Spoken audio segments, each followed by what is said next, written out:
us here today. A lot of friends, a lot of family. Many have traveled some distances, and we're very glad that you're here to share this very special day with Katie and Cole.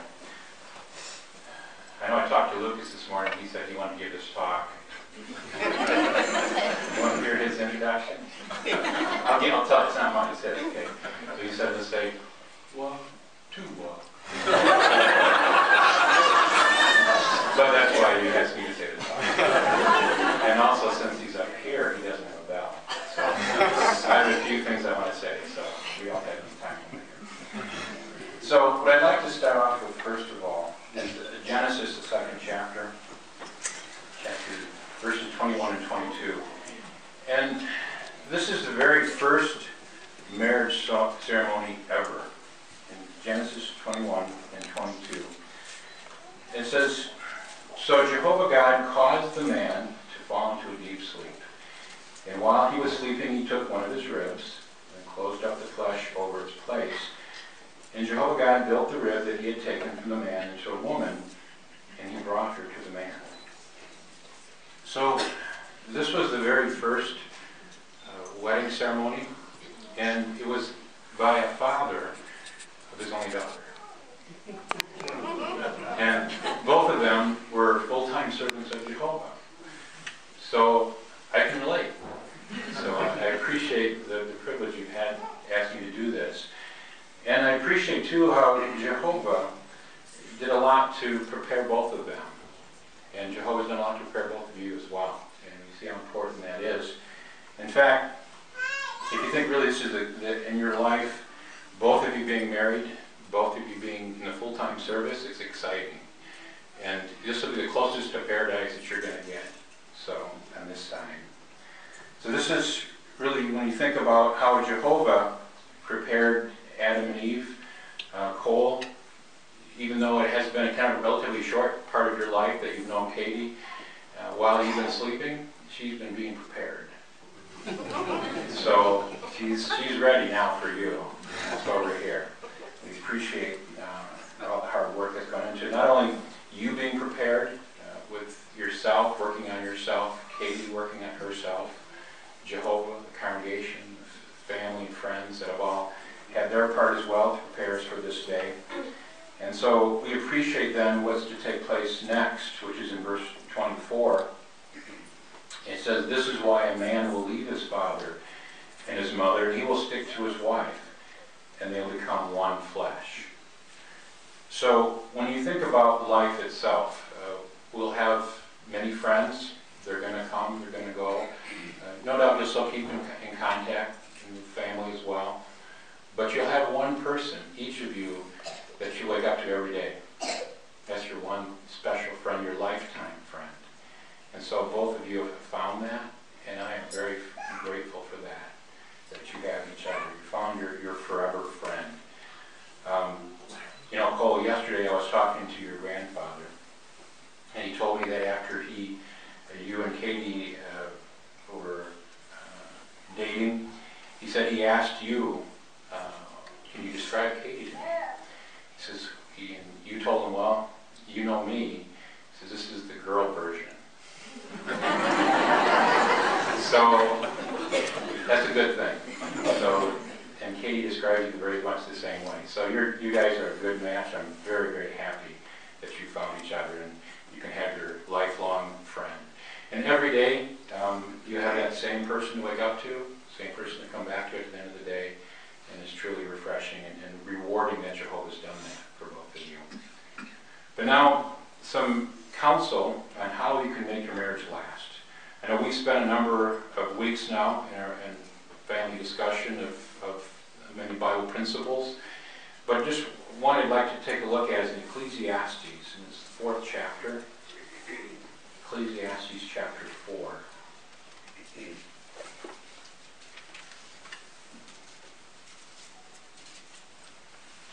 And verses 9 through 12. It says, "Two are better than one because they have a good reward for their hard work. For if one of them falls, the other one can help his partner up. But what will happen to the one who falls with no one to help him up? Moreover, if two lie down together, they will stay warm. How can just one keep warm? And someone may overpower one alone, but two together can take a stand against him. A threefold cord cannot quickly be torn apart. So here, of course, the threefold cord is the two of you, along with Jehovah God. So Jehovah has to be in your marriage. I know when we discussed things, we kind of talked about an illustration of a power cord that comes into the house. On the outside of the house, there's 3 lines that come in. But one of those lines is a heavy cable, that if there's a storm, the limb falls down, that heavy cord is going to hold so that the two don't snap. And sometimes in your life there's going to be heavy loads that come from outside that you just don't know what they're going to be. Could be health issues, could be death of friends or family members, just things that seem like they could just snap you. But with Jehovah's help, him being that solid cable, he's going to keep you there. The other aspect is once electricity comes inside the house, sometimes as imperfect people, those 2 wires can get crossed sometimes. Sometimes there'll be a few sparks. But there's where that ground comes in again. You see, Jehovah can be there. He can take away the load, as it were, the ground for both of you. So let him be your ground, and he'll keep your marriage strong. So look to his laws, his principles, trust his advice. And really, Jehovah knows you better than anybody. He's your best friend. He knows your physical makeup, your emotional makeup.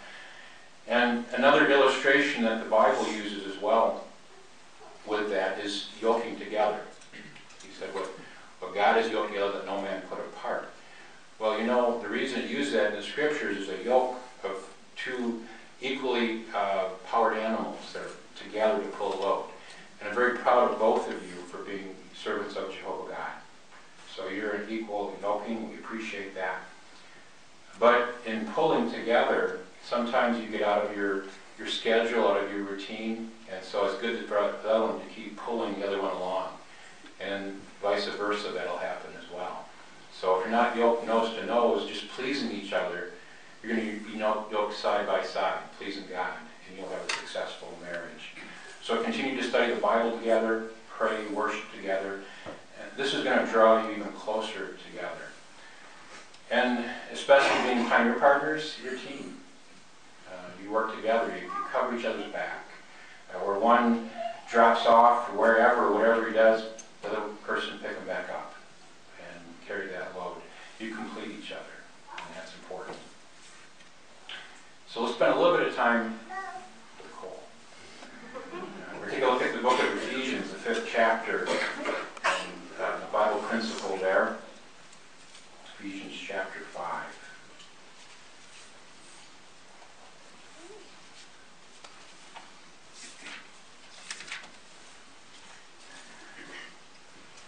And verse 25 says, Husbands, continue loving your wives, just as Christ also loved the congregation and gave himself up for it. And then verses 28 and 29 says, In the same way, husbands should love their wives as their own bodies. A man who loves his wife loves himself. For no man ever hated his own body, but he feeds and cherishes it, just as the Christ does the congregation.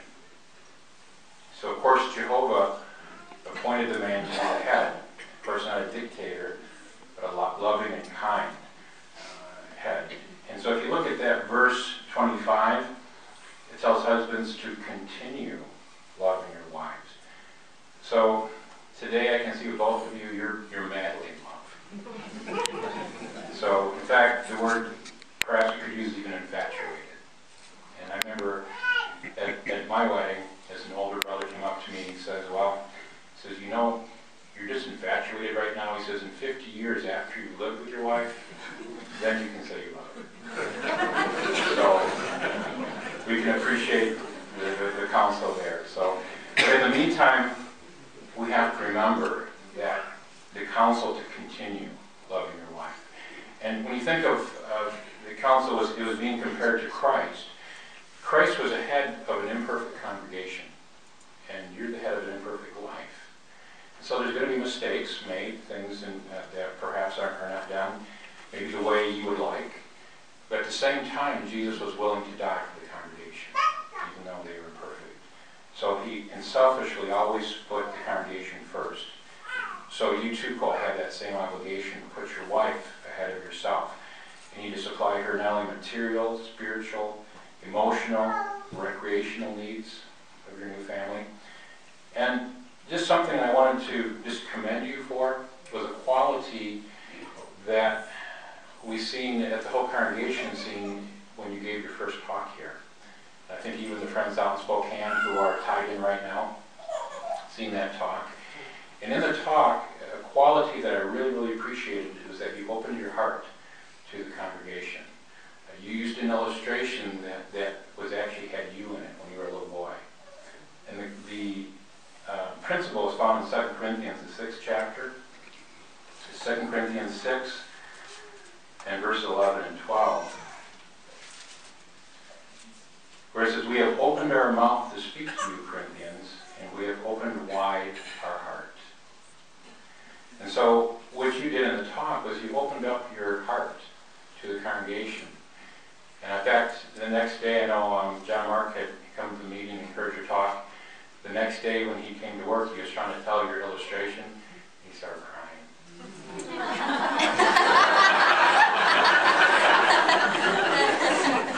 So that's how important it is to open up your heart.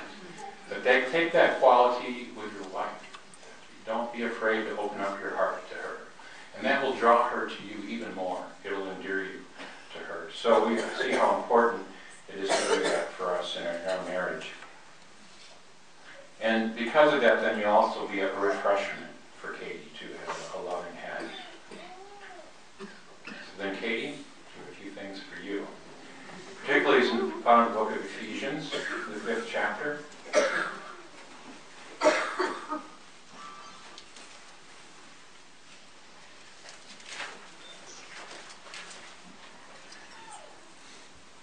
Ephesians 5 and verses 22 through 24. Where it says, let wives be in subjection to their husbands as to the Lord. Because a husband is head of his wife, just as the Christ is the head of the congregation, he being the Savior of this body. In fact, as the congregation is in subjection to the Christ, wives also should be to their husbands in everything. So Katie, you've been under the headship of a very wise, very loving, and a very humble father.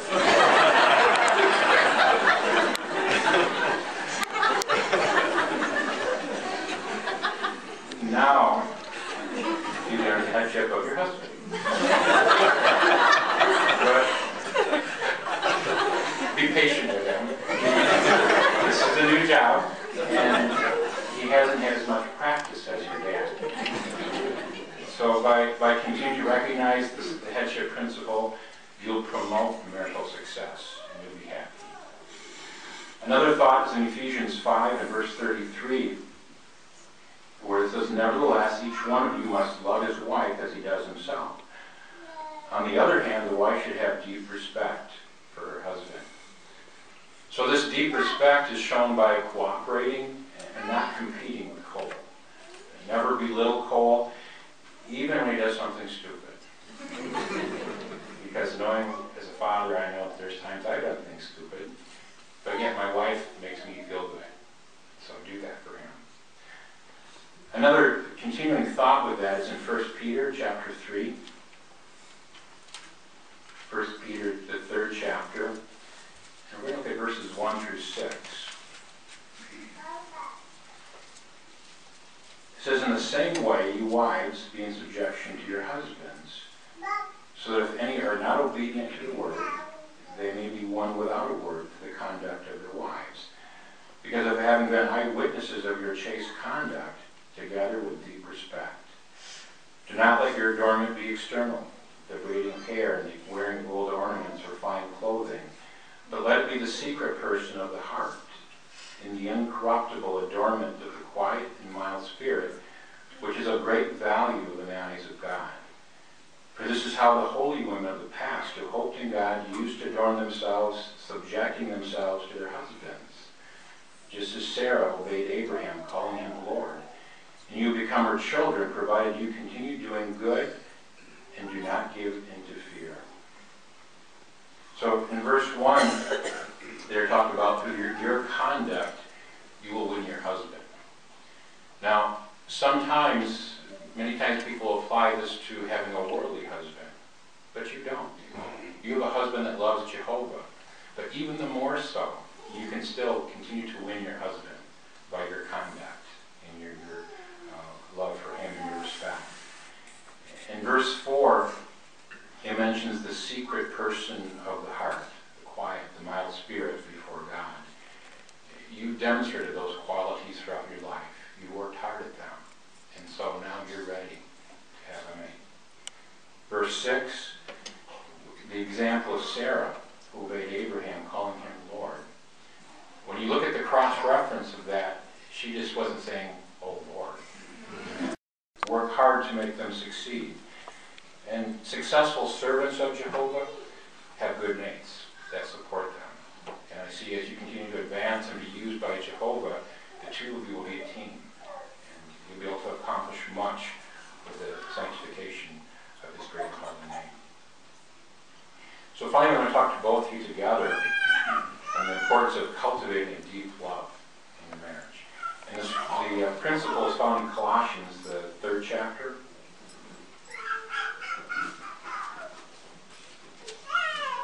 In verses 12 through 14. It says, accordingly, as God's chosen ones, holy in love, clothe yourselves with the tender affections of compassion, kindness, humility, mildness, and patience. Continue putting up with one another and forgiving one another freely, even if anyone has a cause for complaint against another. Just as Jehovah freely forgave you, you must also do the same. But besides all these things, clothe yourselves with love, for it is a perfect bond of union. So when you think of what clothing does, it protects the body. It's the same thing with love. It will safeguard your family. It will protect both of you. Also, clothing adds luster. Look at both of you today. Katie has a beautiful gown. Cole, you got a brand new shirt.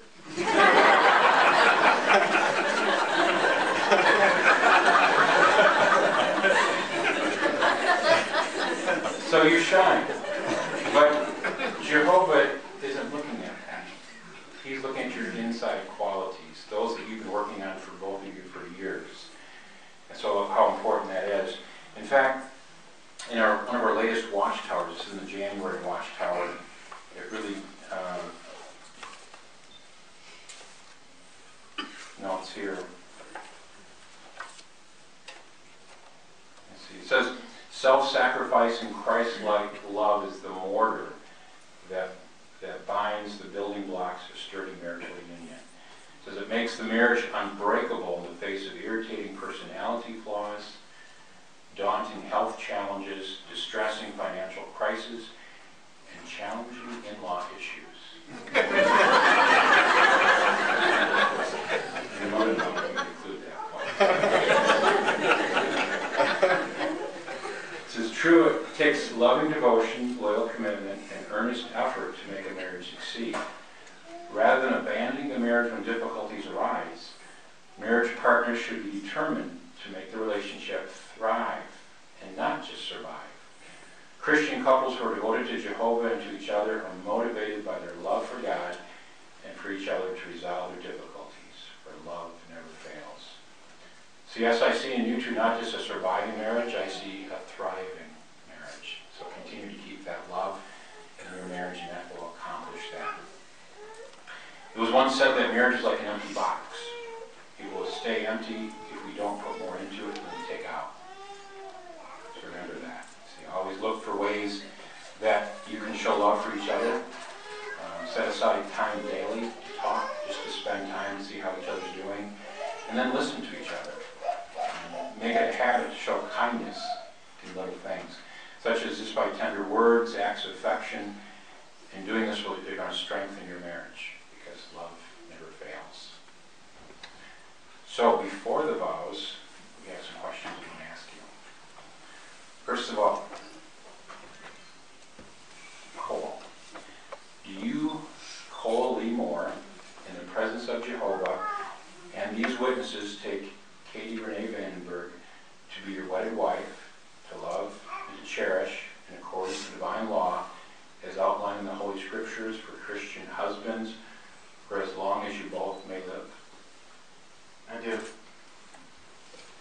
Katie.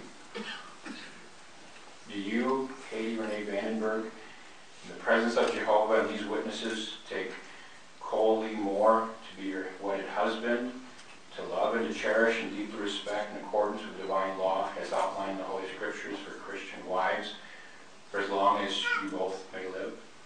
I do. So, now the outline gives the question back to me. I gotta tell you something.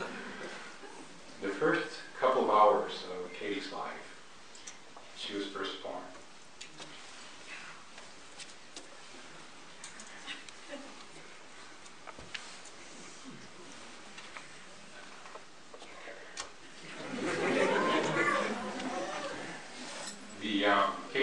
Charlotte and I never let Katie out of our arms. So when the nurse came, she said, before you can take Katie home, you have to give her to me. And I said, well, she has to stay, I have to hold her. She said, well, the policy of the hospital is that we have to take her for liability issues. And I said, well, the policy of the dad is she has to stay in my arms. And she seen I wasn't going to budge with that. She said, okay. So I held her when they took the blood samples and they let her take her home. So the question is, who gives this woman? Well, I welcome you into my arms as my son-in-law.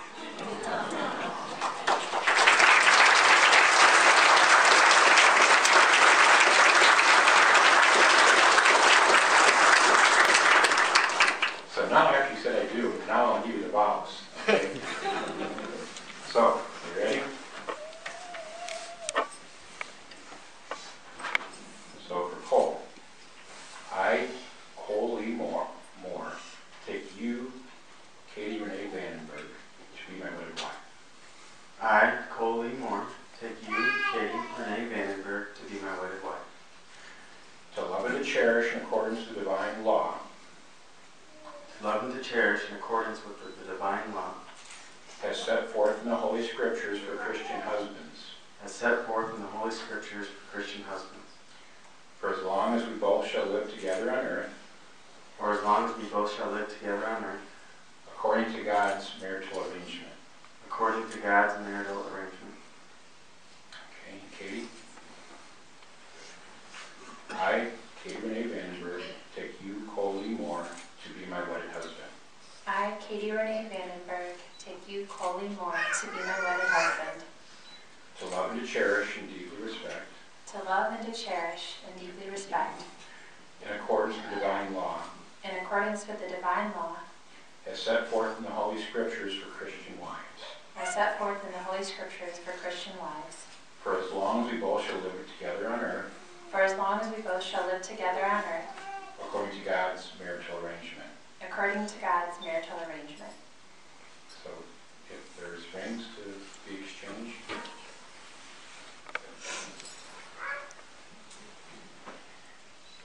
Now, these rings are an outward and visible sign signifying unto all the uniting of this man and this woman in the bonds of matrimony. So, for as much as Cole Moore and Katie Renee Vandenberg, I have covenanted before Jehovah God and these witnesses to accept each other in wedlock.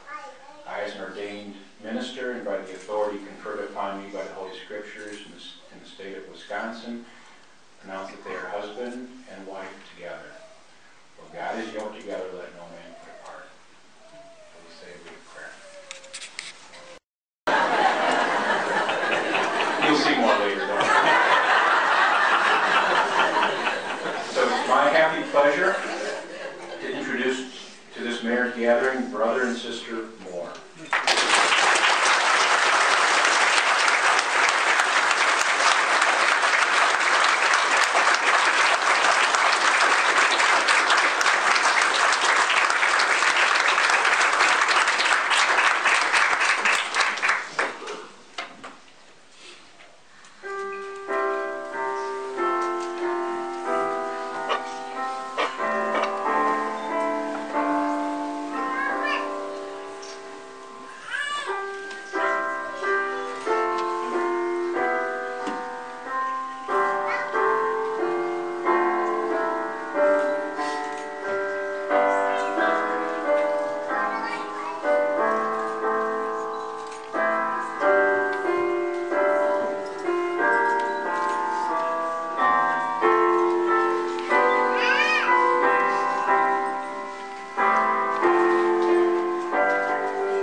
coming today.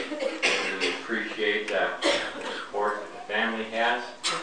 We request that the family stay close up to the front because they want to take some pictures right afterwards. But the rest of the audience, make your way to the back and out of the building. We're going to exit it by the back rows first, and so just try to keep it in semblance of order. And then